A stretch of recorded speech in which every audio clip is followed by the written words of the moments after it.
Welcome to the I Want to Know podcast. I'm Josh Spector and I am your host. If you don't know who I am, I'm the creator of the For the Interested newsletter, which you can check out at fortheinterested.com. If you're new here, welcome. My goal with this podcast is to simplify audience and business growth for you. Typically, I invite a guest on to ask me 3 questions and help them figure out how to grow their audience and business. But today, I've actually got 3 guests for you. Actually, technically 4. That's because what you're about to hear are 3 excerpts from one of my recent jam session Q&As. Let me explain. I offer a product called Skill Sessions, which you can check out at joshspector.com/sessions. They're a series of 1-hour video presentations where I teach you how to do things like grow your newsletter in 5 minutes a day, get more clients, create a product in a day, and define your niche. When you become a Skill Sessions member, you also get invited to join me for a monthly jam session Q&A where I give members specific feedback and suggestions on anything they're trying to figure out. In some ways, it's like getting free consulting from me once a month. So, what you're about to hear is some advice I gave to 3 different members in a recent jam session. I shared tips on the best time to publish your newsletter, how to improve your newsletter sign up page and messaging to get more subscribers, and how to get the most value out of a free product you offer. To kick things off, here's the advice I gave Peter Osborne about how to figure out when to send his newsletter. I have a newsletter that I published the 8th one today that I'm publishing every 2 weeks. I've been trying to test different times and days to see where it most resonates and where I get the best open rates. I've been getting, I think, as you know, really good open rates. But I'm wondering if I know you publish daily, but maybe it's for the rest of the group. When are you guys publishing where you see the best results? Because I'm getting similar results all the time, but I want to be good for the people I'm sending it to. Yeah. So let me give you my thoughts on sending time. And also it'd be great if everyone in the chat that has a newsletter, if you just want to post in the chat when you send and any thoughts you have about why or what's worked or not worked for you. So my take on this. So again, for years, I had a once a week newsletter before I did any of the daily. I always sent Sunday morning at 6 a.m. Pacific time. The way I think about it is obviously the number one most important thing I think is consistency. So picking a time and sending at that time so people know when to expect it. I don't think there's that much difference on when you choose to send or not. It's not like if you send on a Tuesday morning, you're going to get, 30% more opens than if you send on a Friday afternoon or whatever, right? Most of it's going to be relatively the same. But the way I think you should think about making the decision is I've always thought about, you think about who your audience is. And the first question I would ask myself is my newsletter the kind of thing they're going to read at work or not? Right? So that has to do with, again, who your specific audience is. It has to do with the format and the content of the newsletter. So the reason why I chose a weekend was, going back to the beginning, my newsletter had a bunch of links and a bunch of content in it. And I was like, if someone's going to read this, it's going to take them a little time. It's ironic because my daily ones are now like one paragraph, one sentence, whatever. But so to me, I was like, if this newsletter is going to take them some time, they're more likely to do that on a weekend than they are at work when they're busy. This was my theory, right? But I think that's the first question. Are they going to read it at work or are they not? Right. The next one was, as far as sort of once you decide weekday or weekend, then it becomes a question of timing, right? So I chose whether it's Saturday or Sunday, didn't really matter. I just happened to choose Sunday, but I wanted to send it pretty early in the morning because I wanted them to sort of wake up and see it, have all day Sunday to read it if they want, or maybe on a Sunday morning, it's kind of a slow time. They're reading it with their coffee or whatever they're doing. And that's actually something that has happened. Like I've had people say to me like, oh, every Sunday morning I read it while I'm, whatever. So that's how I think about it. Again, some of it is content. The other thing is the stuff that I'm sharing is evergreen. It's not time sensitive. Obviously, if you're doing like a time sensitive news type newsletter, don't wait till the weekend to be like, here's the news of the week, because most likely that's going to feel old to people. Right. So that's sort of my take on it. The other thing you could do is you could always ask people, right? You could put in your newsletter and say, hey, I'm trying to figure out when I want to send this each week. And really it's about when do you want to get it? So here's a little survey, and chances are the answers might be a little all over the place, but you might see a clear thing. And then at least like, okay, that's what they want. That's what we'll do. And I do think at some point I might have surveyed people. I don't remember exactly, but yeah, I wouldn't worry too much about it. The biggest thing I think is, when do you think they're going to read it? And is it work or weekend, right? If it's work, keeping in mind, like, is someone going to view this as sort of part of their job and a good use of their time? Or are they going to go, oh, I got the newsletter and I'm really busy with work stuff, I'll get to it later. And I'll get to it later is like the kiss of death. Like they're not going to get to it later. So that's how I would think about it. Great. Thank you very much. As you may have noticed in that clip, the advice I give members in my jam sessions is not only tailored to their specific questions, but also designed to be relevant to every member. Here's another example.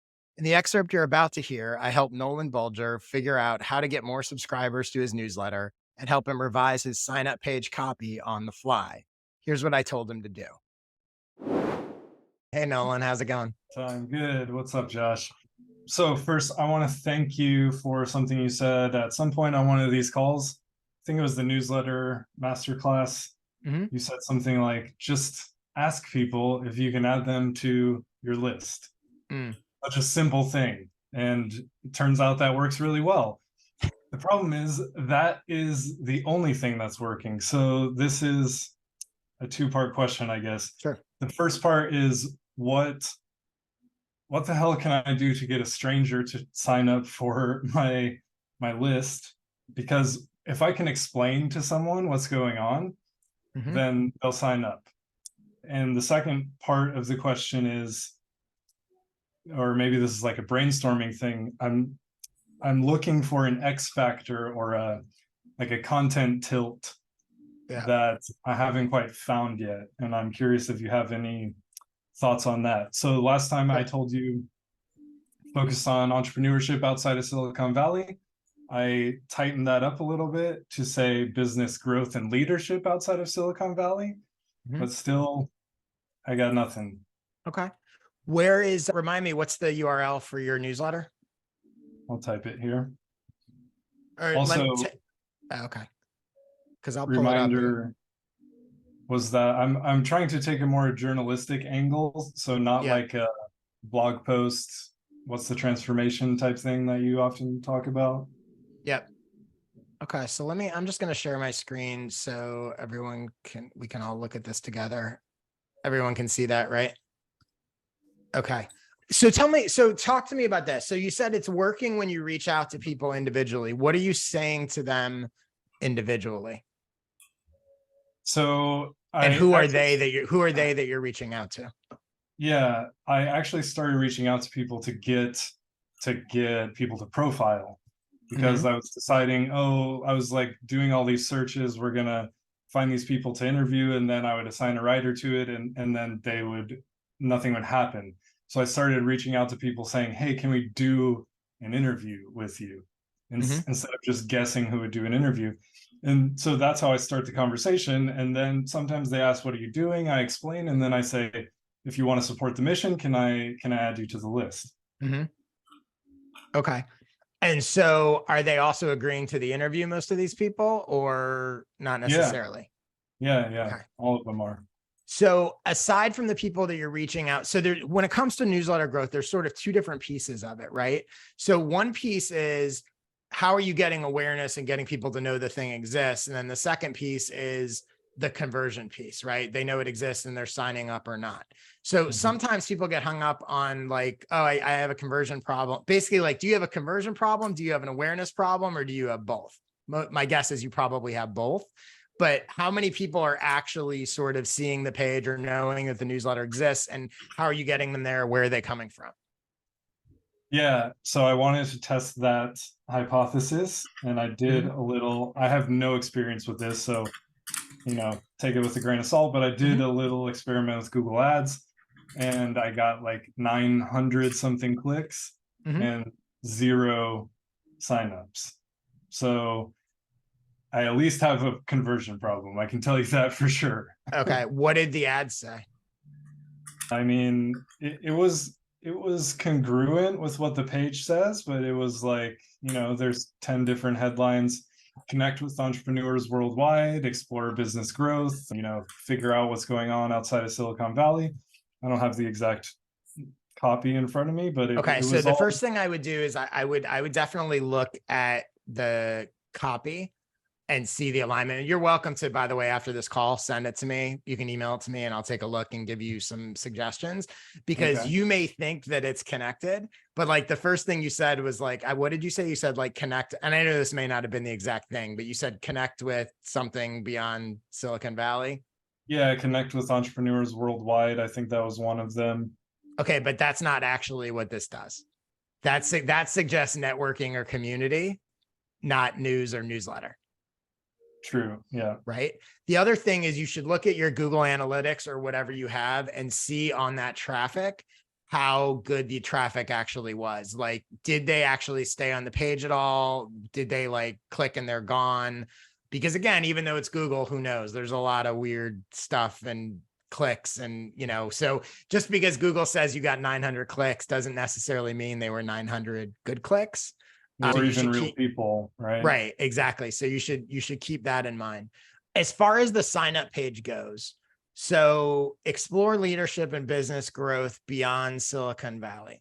So based on this, I don't necessarily love the word explore because it just sort of feels soft.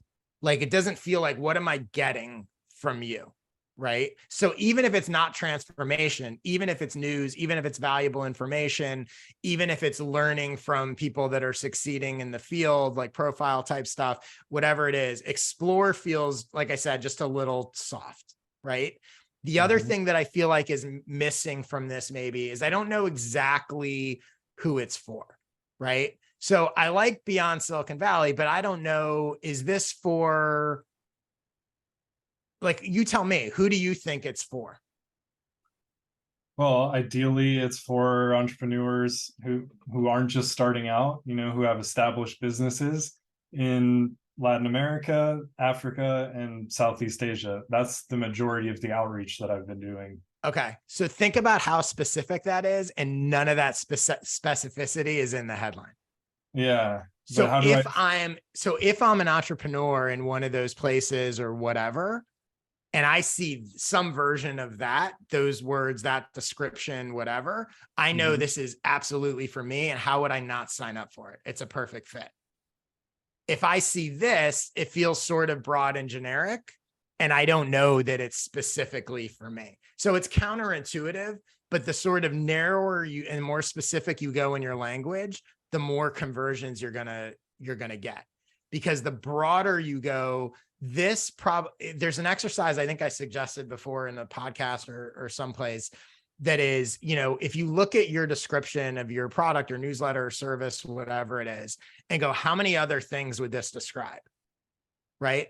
Beyond Silicon Valley is a little bit niche, but for the most part, this could probably describe a lot of newsletters. Whereas when I just asked you who's it for, that does not describe a lot of newsletters. Got it. That's very unique and specific. So, and then again, like even this language here, right? Get the weekly email that unlocks your full potential, become a better entrepreneur for free. There are literally thousands of newsletters that describes. Yeah, I basically just stole that directly from Morning Brew. Yeah. Well, you and everybody else, right? Yeah. But lean into that specific stuff because you have a specific, unique niche. Right. So I just think it's not expressed there. And then it's about making sure you're getting those right people. But if you get one of those people that matches your description to a page that has that language on it, they are gonna sign up. So I guess the thing that I'm struggling with, because conceptually I understand all of this, but maybe it's just a copywriting problem. It's like, how do I put that minute of what you just said into 8 words? Okay, we'll rewrite it. We'll rewrite it right now. So tell me again who the specific person is. Entrepreneurs in Latin America, Southeast Asia, and Africa. And what do they learn or get from subscribing to this? What's the value to them? Well, if you don't like the word explore, I guess we could say case studies. That would be my first idea. But what is the the information that they get helps them to do what? Become better leaders, grow their business. Yeah, exactly. And that is actually based on the conversations that I've had, because I was just guessing what's the transformation first, Yep. but the value with consistently the thing that keeps coming up are those two themes. Okay. So again, we're doing this on the fly. So by no means am I saying this is like the exact home run copy, but just to give you an idea, right? Yeah. The ultimate resource for fill in the blank, I forget what countries you said, entrepreneurs who want to grow, who want to become better leaders and grow their business. Okay. Roughly. Right? You don't think that's too long? No, not necessarily. Again, all that matters is if they read it, is it going to convince them that it's for them? Yeah, for sure. Yeah, Peter. I think the problem is beyond Silicon Valley, because I'm thinking it's Iowa, it's Atlanta, it's Buffalo, not it's, and I looked at your site, and unless you didn't tag things correctly, there's only one article here that has to do with the United States. They're all like the places you just talked about. There's some Europe, Ukraine and those kind of things. So I think that may be your conversion problem if you're targeting people outside the country. I think that's a good point, but I'm actually I'm going to spin off of that, which is the problem I see with the Beyond Silicon Valley line is that can mean a lot of different things to different people. It's not obvious. So there are some people that are going to go, oh, this means what he means is stuff that's not about the tech industry. Right. So you mean international. And again, that's what Peter was saying, which is correct. Right. Some people might think like, oh, America outside of Silicon Valley. Like, so it's a term that can be interpreted differently by different people. I think that's a good point.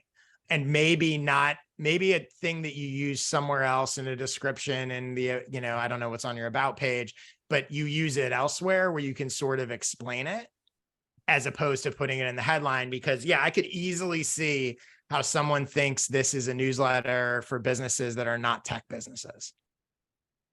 Got it. Okay.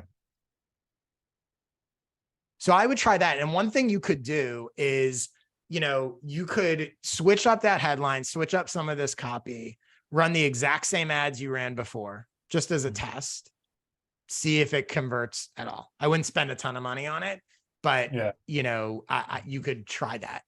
The other thing you can do is if you have any kind of, social following or any of that kind of stuff, you can test copy on social, and don't test it as like, hey, I'm thinking about this description for my newsletter. What do you think?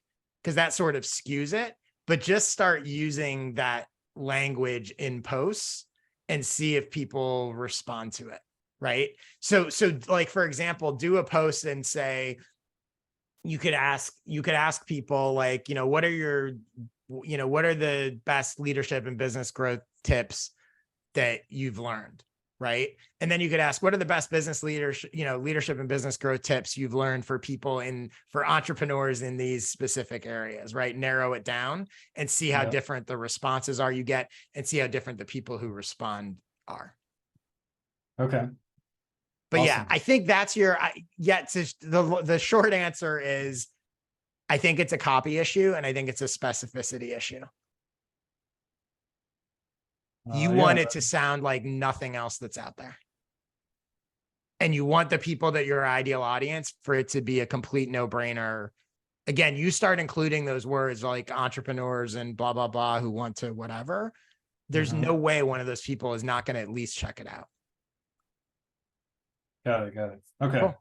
But feel free to also email me the ad copy if you want, and I'll take a look at it and give you some suggestions, because it's also possible some of the ad copy needs to be more specific. Yeah, I'm sure. I probably butchered the hell out of that, but yes, thank you for the offer. Cool. I'll send it to you. Yep. Great. The third jam session excerpt I have for you today is actually a 2-for-1. Hannah Wadsworth and Ellen Donnelly both have free products they offer to people, but they also both feel like they're not getting as much value out of those offers as they could be. Here are a bunch of strategies I suggested they try. So first of all, hey, Ellen, hey, Hannah, tell me a little bit about like what kind of free products, and you're giving them away to people that are already in your audience. You're giving them away to attract new people. Just give me a little more context. I can. Hi, Josh.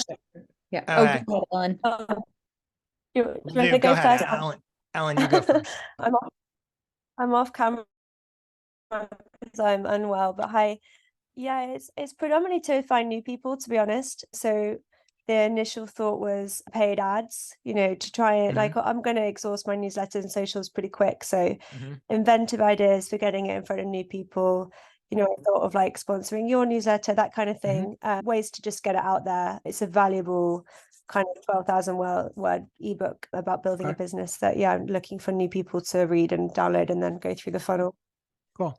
So you definitely can do paid ads, but setting that aside, cross promotions, partnerships with other people, the same way you would promote your newsletter or whatever, you can promote the product. That's one thing you can definitely do. Another thing you can do is if you have, if you can get on podcasts, you could do that, go do a little mini podcast tour for yourself. And as opposed to promoting the product or what a lot of times people do, promote the free thing, which is always cool.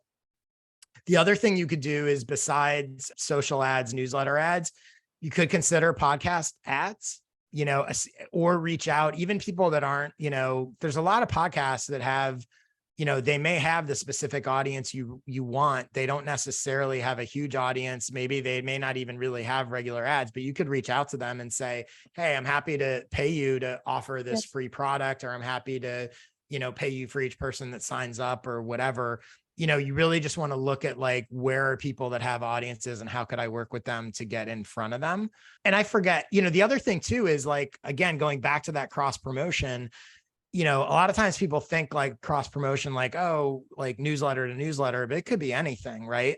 So you could go to someone that has a podcast and say, hey, if you'll plug my free thing in your podcast, I'll plug your podcast in my newsletter, or I'll plug your podcast on my social account or whatever. So I think setting aside spending money, that's where I would look. I'd go the cross promotion route and find people that have audiences.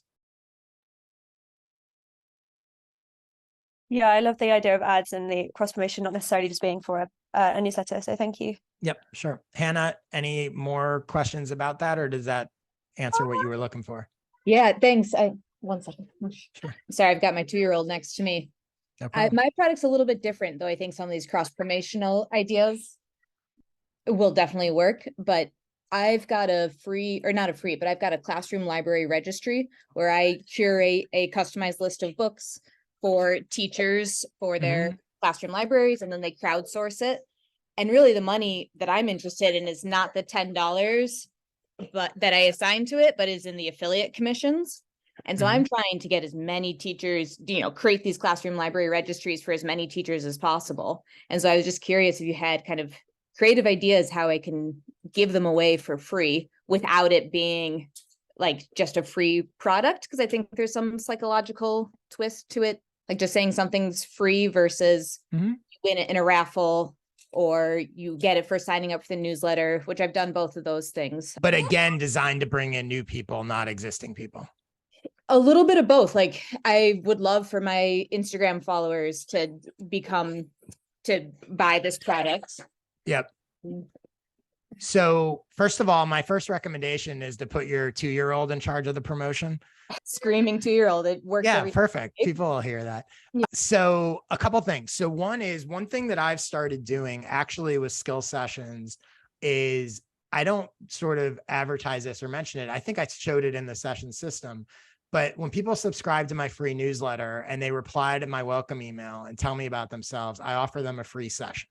Yeah. Right. Yeah. So it's not public that like, oh, these are free, to your point of like, I don't want to sort of devalue the product, but I want them to check one of these out because it makes them more likely to ultimately buy what I want. So that's something you can do with existing people that are coming in.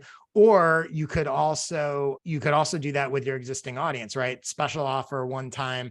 I did something the other day that was like, 24-hour offer. You can get, a free session if you promote my newsletter on social, whatever. So you can do that kind of sort of flash offer to your existing audience. The other thing you can do in terms of new people, are you active in like Facebook groups or like communities of teachers and stuff? Some, yep. So, you can certainly go in there and offer it, and you can frame it in a way that I'll just give you like a rough example, right? You could say, I'm doing something special. I've got this thing. I'm always looking to iterate on it and improve it.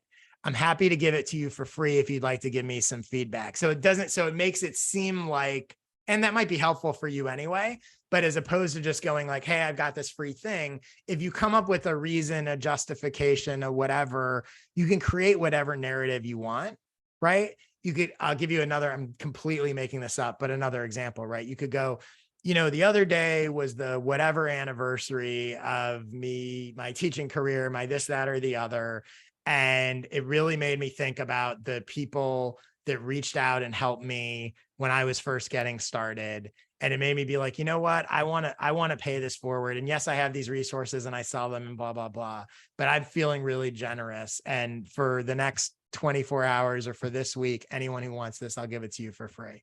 Right. So creating those narrative justifications beyond just going like, hey, it's a free thing and it feels like you're pushing it at people, suddenly makes it even more desirable. So that's what I would, go. Teachers is nice because you can sort of find where they're hanging out a little bit. Oh, the other thing you can do, one last suggestion, is your existing audience, let them gift it to people. I've started to do that a little bit with some of these sessions. I think some of you I've talked to where I've said like, hey, do you know someone that would want one of these? Like, just tell me, who they are and which one they want, and I'll send it to them. So you could certainly do that with your existing audience of being like, hey, I'd like to thank you and allow you to give someone this for free. Yeah, thanks. All of those are really good ideas, and just being in control of the narrative, I think, is the key point. So thank you. Yeah. Cool. Sure. Do you want to, Josh, do you want to answer the second part of Ellen's question, which was what signals should you look for that your free product is people are finding it valuable? My short answer is ask them. You could have an automated follow-up and be like, hey, did you have any questions about it? Did you find it helpful? Any of that kind of stuff. The other thing is, I think, and this is more qualitative than quantitative, but, if you hear from a few people that say, oh, thanks, that was really helpful, whatever. Like it's one of the ways that I judge sort of the success of stuff I share in my newsletter. Not a lot, but if I post a daily newsletter and it's going to like 50,000 people, but if I get 3 or 4 people who reply to it and we're like, oh my God, today's thing was great. Like in my mind, I'm like, that was a home run, right? Because I know they represent a lot more people. Right. So that's a qualitative measure. But again, you could have, an automated ask, did you have any questions? Was there any more you were trying to figure out? But I think those are a couple ways to do it. And that's a wrap for this week's episode of I Want to Know. What you heard is the tip of the iceberg of what goes on in my skill sessions. So if you'd like to check them out, just go to joshspector.com/sessions to learn more. As for this podcast, we'll be back with a regular episode next week. Thank you so much for listening, and I will see you next week with a new episode of I Want to Know.